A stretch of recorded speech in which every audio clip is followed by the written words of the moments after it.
Welcome to the Defining Moments Black Men series of the Authentic Joe Show. My guest today is William J. McHugh Sr. How are you today? I'm doing well. How are you? I'm good. I'm so happy you're here and joining us. I can't wait to hear what you're going to tell us.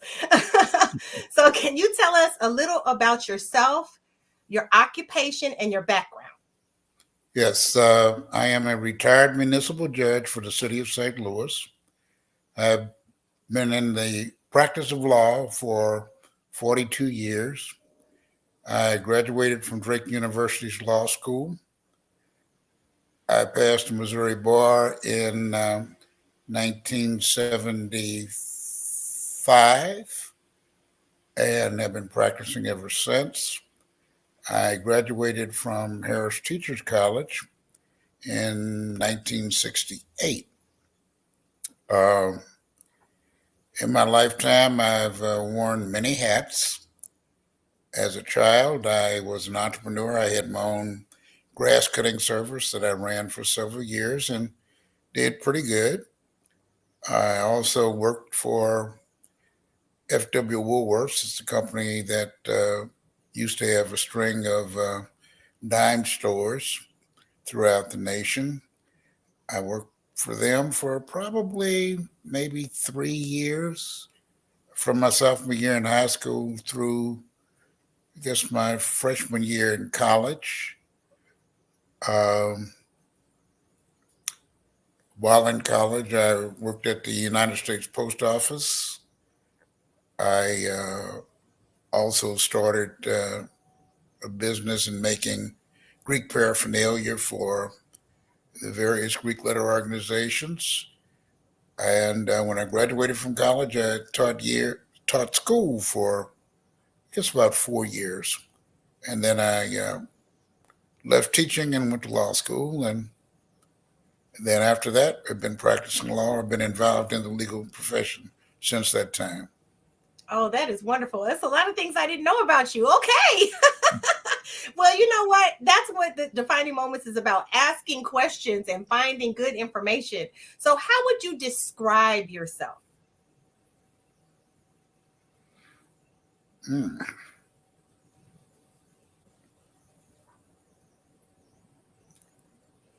I guess just a regular person who wants to treat people the way that I want to be treated. Yes. Okay. If you had to pick a phrase that would be the theme for your life, what would it be? A phrase that would be the theme for my life.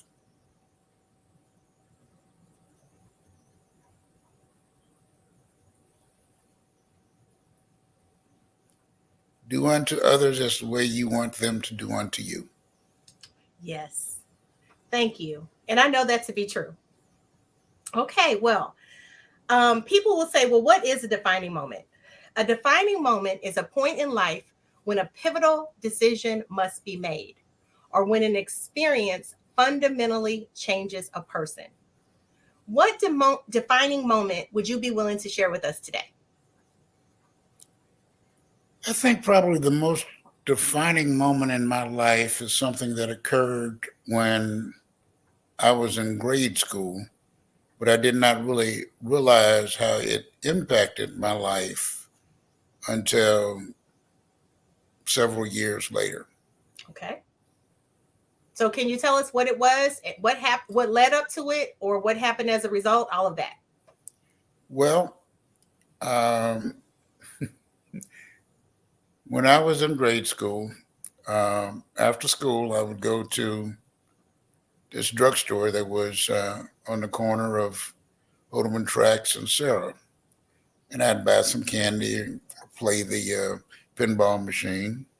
Then I would walk up the alley, cut through the backyard of one of my friends in the neighborhood, uh, go through their gangway, and their gangway was one where you had to go down some steps because a portion of the house was over the gangway. You'd go down some steps on one side, come up steps on the other side, and continue down the gangway till you got to the steps, the sidewalk steps in the street. And I did this regularly. Well, this one day I did that. And as I was going in through the gangway and going down the steps, I noticed something on the floor of the gangway. And I also looked at the ceiling of the gangway and noticed that there seemed to be something dripping from the ceiling. And I just kind of looked at it, frowned, and was saying, I wonder what that is. So I came out of the that under portion and walked out to the front of the house, and I asked some people, well, uh, what went on? I mean, what's the mess in the gangway? Well, there was a house in the neighborhood that was rumored to be a place where drugs were being dealt with. And in those days, the drug was heroin. Okay. And this house had been raided that day. And one of the people that was in the house ran from the house, ran down that gangway, trying to get away. And the police fired a shot. And unfortunately, that person had hit the steps going down when that shot was fired. And that person was hit in the back of the head. Oh my goodness. So, as a kid, maybe 12 years old, looking at that and hearing that, it had an impact on me. As I got older and some of my friends, was drinking wine and started dealing with marijuana, and then in college, marijuana and acid and drugs didn't appeal to me because I knew that doing drugs could lead to your death. And for that reason, I have never did drugs. Just I used to drink, and I still drink occasionally, but that impacted my life. Wow. I'm almost speechless. So did you stop going in the gangway, or do you know, like, I mean, that day, was that the last time you ever went in there, or did they clean it up and you? They cleaned it up. So, I didn't go through that gangway, for several days or weeks, after that incident, but eventually, I did. That is very traumatic. So when you say, of course, back then you didn't know, but did that have anything to do with you deciding to go into law, or it just was No, a no, young boy's experience? just a young boy's experience. Mm-hmm. Mm-hmm. Okay, so you told us already. You said it led you not to do drugs. Say no to drugs. Oh yeah. Okay, that is fantastic. Okay, so can you tell us, why did you decide? I'm just adding here because why did you decide to go into law?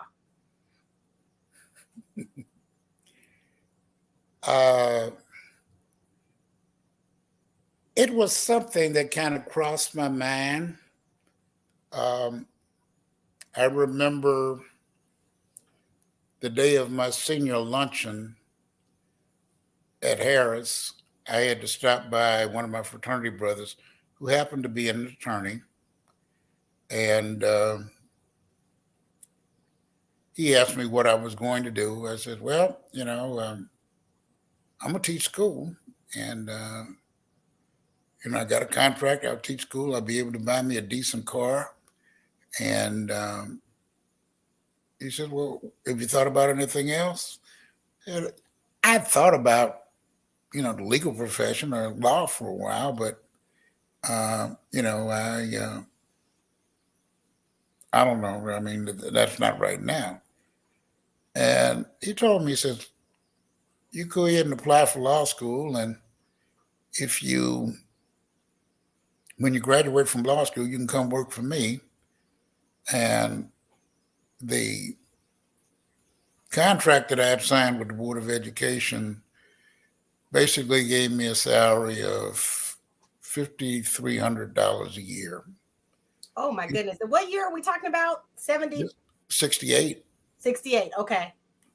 And he told me that, well, if you graduate from law school and come to work for me, I'll start you out at $10,000 a year.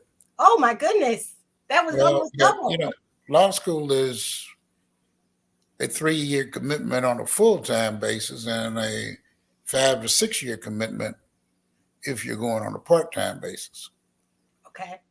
So, you know, that $10,000 a year sounds good, but you had to survive for 3 to 5 or 6 years in order to get that. Mm-hmm. So that was an influencing factor then.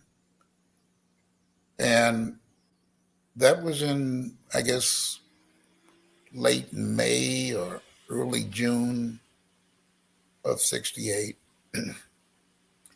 And that summer, I met a young lady, and I guess later on in that year, we started dating, and she was in school at SIU in Edwardsville.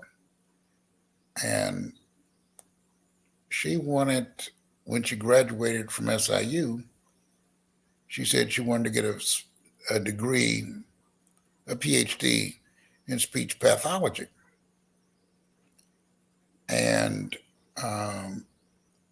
as our relationship seemed to be getting stronger, I said to myself, I said, you know, she wants to get a PhD, and if we do have a life together in the future, I'm gonna need some more alphabets. So I decided to apply for law school. So love inspired you to apply for law school. Oh, I kind of spin that a little bit, but oh, I love it. Okay. And you've never looked back since, huh? Nope. Okay.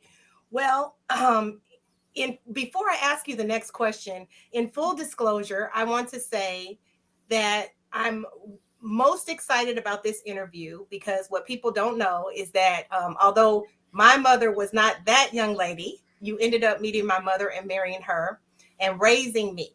And I want to say thank you because I wholeheartedly believe that by you becoming my dad, it helped to shape my future, my life, my purpose, and even doing these interviews now. You are such an upstanding person. You are quiet, yet you care, and you continue to do the work to make this world a better place. And I want to say from the bottom of my heart, thank you, because I needed you to father me. And I can remember defining moments in my life. Oh my gosh, I'm getting ready to cry. I can remember defining moments in my life where you said something to me that helped to shape my future. And one of those things was when I talked to you after I graduated from Mizzou. And I told you that I wanted to move to California. And my mom didn't want me to move. And you were like, Joe, you have your degree. You have your future ahead of you. Just go. Right. I mean, when you are young and you have aspirations, you need to pursue those aspirations while they are fresh in your mind. Because if you don't pursue them, life has a tendency to provide, I started to say, put obstacles in your way, but you tend to make some choices that tend to put those aspirations on the back burner. Yes. And a lot of times when you put those aspirations on the back burner, in my experience, um, I have met people who have said, I wish I had done this Yes. instead of that. Yes. And I think I would rather say, I'm glad I did this. Yes. Absolutely. Absolutely. Okay. So before I ask for some advice, I want to also say I remember being young, little. I must have been probably 8 or 9 or so, because my little brother was at the table. And I remember you talking about, well, maybe I was younger. I don't know. When you work for juvenile court. But I Right. remember we would come home and have dinner at the table, and you would talk about these little kids who were at juvenile court because somebody had stolen a car or robbed somebody or whatever. And so in my life, nobody had to tell me, don't get into trouble, because I knew, just hearing the dinner conversation, that if I broke the law, I was going to juvenile hall, and I did not want to do that. So I just want you to know those fundamental conversations helped me to be on the straight and narrow. Not that I would have necessarily done it, but I just want people to know that when they share with their children things that happen in their day-to-day life, it makes a difference. Well, I'll tell you the one thing that my experiences at juvenile court did for me. It made me appreciate my parents, you know, because when I was a kid in the neighborhood doing stuff, I respected the police, but I wasn't afraid of them. Mm-hmm. And if I did something wrong, and depending upon what it was, where if it was something that might be criminal, Mm-hmm. uh, I would rather them call the police than to call my mother. Uh-oh. That's some good mothering right there. Okay. So if you had 3 pieces of advice that you would share with a young person today, especially a young man growing up in today's society, with all the nuances of politics and brutality and everything that's going on, what 3 things would you tell a young man, especially today?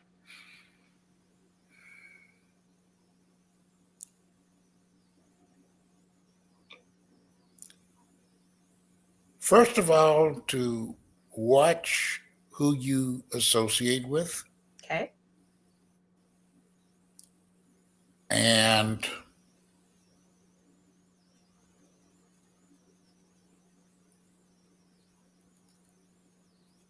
if you don't have some type of moral guidance, to find somebody who can give you some. Mm-hmm. Mm-hmm. And respect everybody that you come in contact with. That's very good. Well, I know you have lived by these principles, and I want to thank you so much for sharing your wisdom and your time with us today. And is there any final thoughts you'd like to share before we end? Well, as I've gotten older, I have come to realize that probably the most important thing anybody can do in their life is establish a relationship with God. Amen. Well, Dad, thank you. William McHugh Sr. Thank you You- for your time. I greatly appreciate it. And I know everyone who listens will as well. You're welcome. And thank you for inviting me. You're welcome.